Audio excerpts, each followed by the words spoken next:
Hi everyone, it's Don and I hope you're having a fantastic day. As you can see, I'm in the airport. It's like 1 in the morning, but yeah, I was hoping to get back so I can cover this story, but now I'm not getting back till tomorrow, and the minute I get home, I gotta go house hunting. So I thought I'd bring you this big cruise news. It happened today on my flight home from Cancun, Mexico. I was seeing all the reports of the fatal accident that happened in the port of Miami and also delayed embarkation and disembarkation for thousands of people.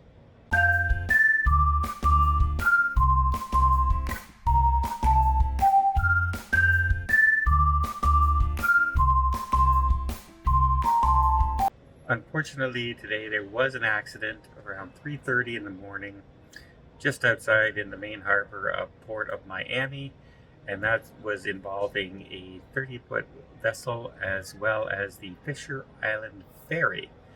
Unfortunately, the smaller vessel, the 30-foot boat, sank, and there was a fatality and one injured person on board. Of course, there will be an investigation into this.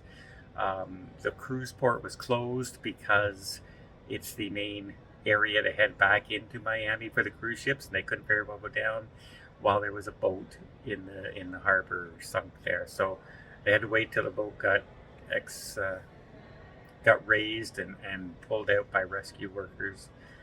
And yeah, 15,000 people. I think it was on the Celebration, the Seascape, and the Escape from Norwegian.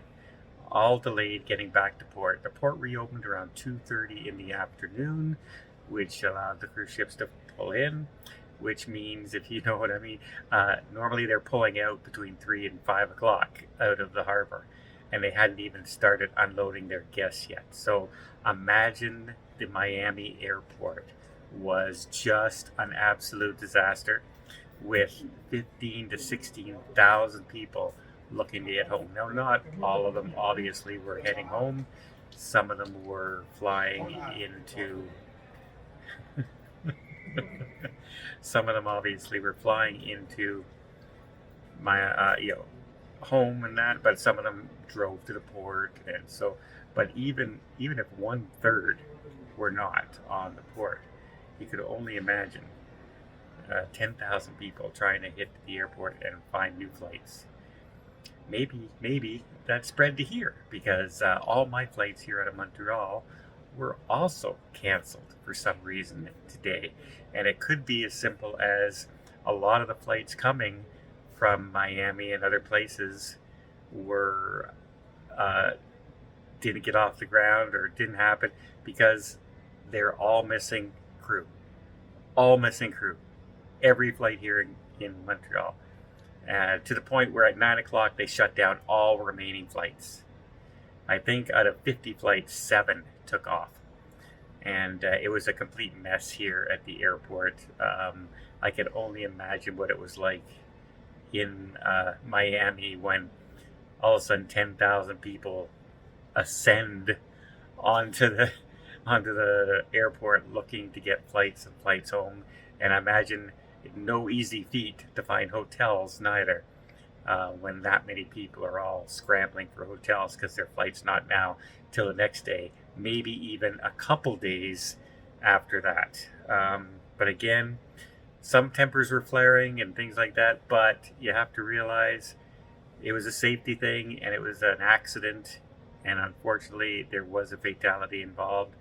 Condolences go out to the friends and family. I hope the person who was injured is okay and makes a full recovery. Um, I know it's an inconvenience for a lot of people. It's inconvenient for me to be in this airport this evening, but there's not a lot I can do about it. There's not a lot I can blame. There's no one I can yell at, and it wouldn't do any good anyway. So you just kind of have to take it, and that's what I'm afraid the people on those 3 cruise ships had to do as well. It was nobody's fault as far as the ships are concerned. They had no choice. There was no port to go to. So, yeah, 15,000 people, all these flights missed. It just turned out to be not a terrific day. And again, condolences go out to the family of the person who was lost in that accident. And hopefully we do find out in the investigation. Sometimes these can take years, but hopefully we find out something and who was at fault, what happened, so this doesn't happen again. Well, I hope you appreciate this little update. If you did, please give it a thumbs up. We'll see more tips, more tricks, more travel vlogs from around the world, and hopefully not still here at the Montreal airport. Hit that subscribe button. Until next time, have yourself a safe and a great vacation.